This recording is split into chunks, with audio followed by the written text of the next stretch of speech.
New Super Mario Bros. Wii and Sonic Generations, two critically acclaimed games that were unanimously praised by the fans, but only one captured the proper vibe of the respective franchise's roots. Let's find out which is the victor in an epic Cygnus Destroyer versus battle!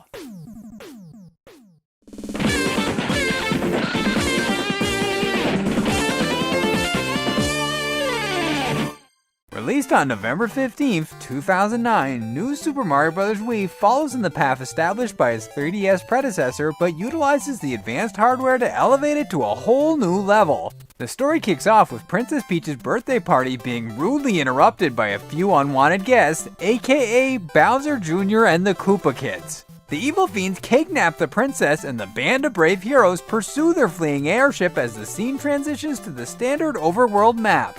In keeping with the tradition of the series, there are 8 worlds in total, broken down into subsections with 2 boss fights and a variety of bonus games strung in between. As with the majority of the previous entries, New Super Mario Bros. Wii features a co-op mode, but it ups the ante from the earlier installments by ditching the obsolete take-turn style in favor of 4-player simultaneous side-scrolling action. I unfortunately can't vouch for how the co-op is, since I don't have that many Wiimotes or people to play with, but it looks like a fun, chaotic mess, and I applaud Nintendo for their forward innovation.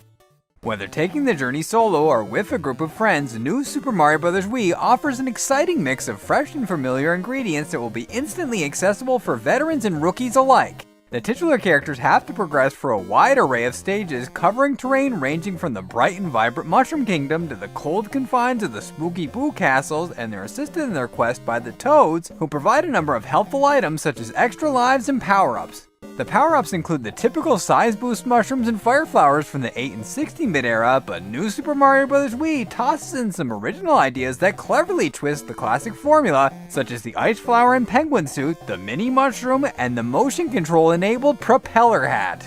Yes, New Super Mario Bros. Wii takes advantage of the system's trademark mechanic, and some people are understandably going to be turned off by that, but I think it's a great addition. The Wiimote flicks excellently enhance the performance of certain key tasks, but they're mostly optional, so anyone who prefers the simple control scheme of the past will find plenty to enjoy with this 7th generation gem.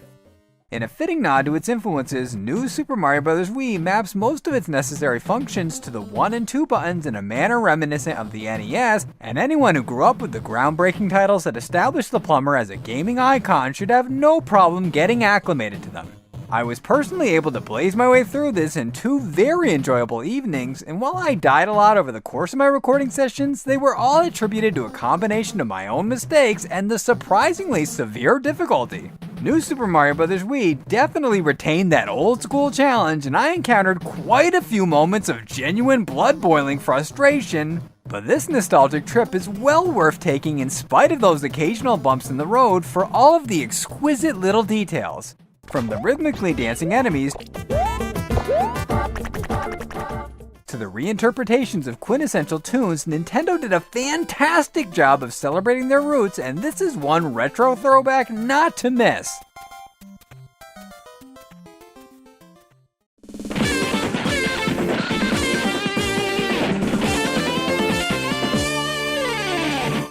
Released on November 1st, 2011, Sonic Generations marked the 20th anniversary of Sega's mascot in a truly spectacular fashion.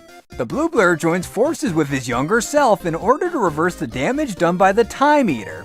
This malevolent entity is introduced in the opening cinematic, and it subsequently devours Green Hill Zone and the rest of the legendary terrain, leaving nothing but a vast white void in the aftermath. This void serves as a central hub for all of the activities to follow, and it houses a sequence of stages ripped straight out of Sonic's back catalog. Each of these are broken down into 2 acts as usual, but Generations brilliantly deviates from the expected by splitting them between the 2 iterations of the protagonist, with the first sticking to the classic 2D format and the second focusing on the modern. This concept had the potential to be catastrophic in the wrong hands, but Sega executed it masterfully. I absolutely adored seeing modern Sonic traverse through the levels of my youth and vice versa, and I especially appreciated the acknowledgement of 06 in Crisis City. 06's negative reputation is infamous at this point, and most companies would pretend that such a massive stain on their track record didn't exist, but not Sega, and for that they've earned my eternal respect. Regardless of your opinion about 06, the fact that the developers left no stone unturned in their career-spanning passion project is beyond admirable, and their fine-tuned attention to detail resulted in a top-notch title that's guaranteed to please a wide-ranging audience. To put it another way, Generations is the gaming equivalent of a greatest hits record. The iconic set pieces that put the side-scrolling superstar on the map are stunningly recreated in all their glory, ensuring that Sonic enthusiasts will be overwhelmed by a warm, fuzzy sensation upon loading the disc. From the reappearance of Blazing Silver to the airborne combo adventure pose, there's something here for everyone to enjoy, and Sega did an extraordinary job of commemorating their legacy. The controls are tight, the action is fast-paced, and I had a blast dishing out homing attacks, spin dashes, and boosting through the familiar settings. The voiceover cast consisted of most of the actors that still perform these roles to this day, and they were a treat to my ears after the audio onslaught from the latest IUPG. Yeah, right. Happy birthday, Sonic. Hope you like this. Like it? I love it! The music is similarly stellar and features an energetic blend of chiptunes, rock, and orchestral arrangements that perfectly match each of the Blue Blur's iterations and enhance the chronological feast for the senses.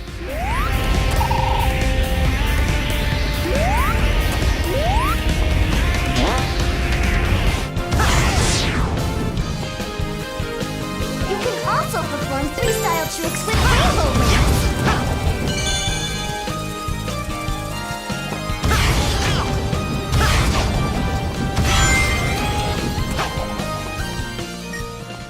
There are Easter egg references as far as the eye can see, and the supporting cast, including fairly obscure characters such as Cream, are given their moment in the spotlight.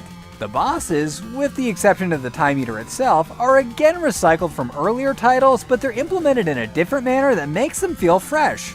The story only took me around 6 hours to finish, and the supersonic conclusion was admittedly a bit anticlimactic, but the payoff more than made up for the relatively short length. I mean, two Eggmen arguing with each other and questioning their purpose in life? That's just priceless. Beating Sonic? Oh, well then no. That doesn't give me much hope. Maybe I'll go back and get my teaching degree. That's not a bad idea. I've always enjoyed telling people what to do. Sonic Generations may not be the most original entry in the long-standing series, and I honestly wish I had taken after 06 in regards to replay value, but all in all, it's a huge success. New Super Mario Bros. Wii also relies heavily on the formula established by its predecessors, but it expands upon it and broadens the scope of the franchise in the process. They both offer phenomenal presentations and feature controls that are smooth as silk. They're each excellent representations of their respective source material, and newcomers will have an equally fulfilling experience no matter which they choose. With that said though, I'm debating over which did the better job of celebrating their roots, and as amazing as these both are, I think the clear-cut winner in this Battle of the Titans is Sonic Generations.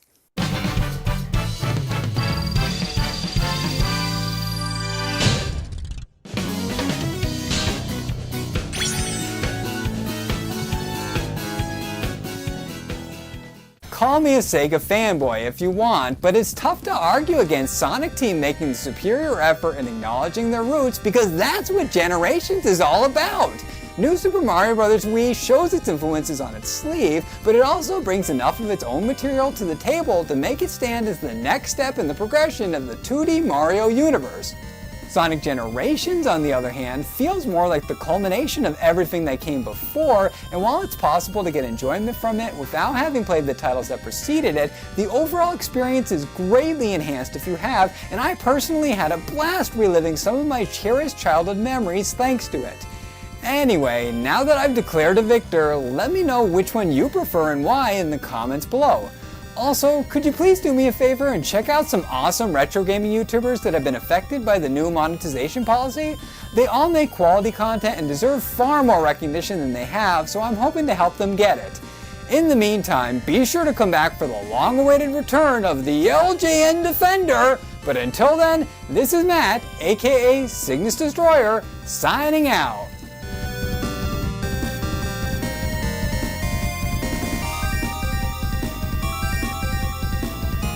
Thanks for watching. If you liked what you saw and you want to see more, the boxes on the screen right now will lead to some more of my videos, and if you haven't already, be sure to subscribe to the channel by clicking on my avatar in the bottom right hand corner.